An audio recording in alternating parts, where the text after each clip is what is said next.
La réponse est clairement non. Il faut uniquement la proposer en cas de maladie hémorroïdaire interne symptomatique, c'est-à-dire entraînant une gêne, et après échec du traitement médical.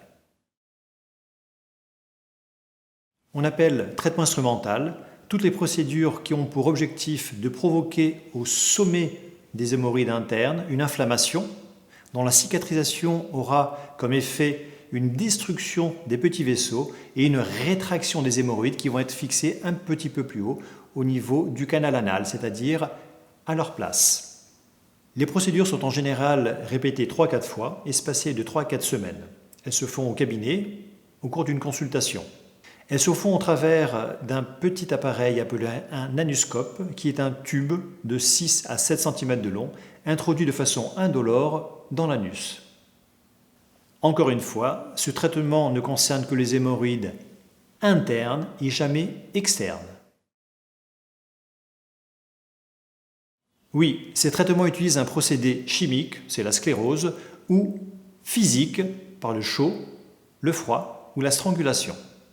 La photocoagulation aux infrarouges est le procédé qui est le mieux toléré. Il est efficace dans 70 à 90% des cas, au moins les 6 premiers mois.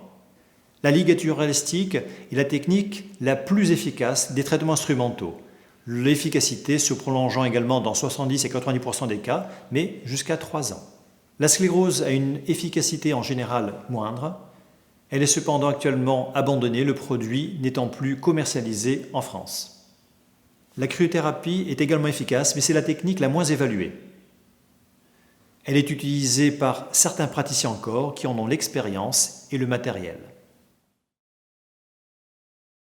C'est le proctologue qui décidera ou qui vous orientera sur la meilleure des techniques à utiliser.